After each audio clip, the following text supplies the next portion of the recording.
এইসব চিন্তায় যে শান্তি দেয় তা না, কিছু অশান্তি নিয়ে মনে হয় বাকি জীবন পর্যন্ত, একেবারে কবর পর্যন্ত এরকম অশান্তি নিয়েই যেতে হবে।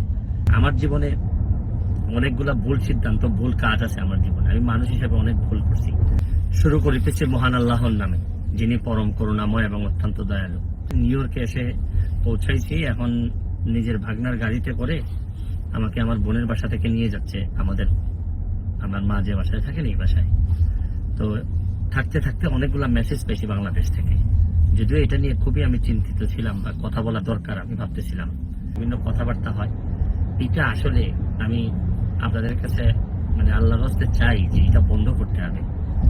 এটা যদি বন্ধ না করেন, মানে অনেক মানুষের অনেক নির্যাতন হয়, অনেক কষ্ট হয়, এইসব যন্ত্রণা আপনাদেরও, আমি প্রায়ই হয়তো এইভাবে যন্ত্রণা আপনাদেরকে দিতে হবে, আপনাদেরও নিতে হবে, আর আপনাদের যন্ত্রণাও আমি নিব। ভালো থাকবেন, সুস্থ থাকবেন।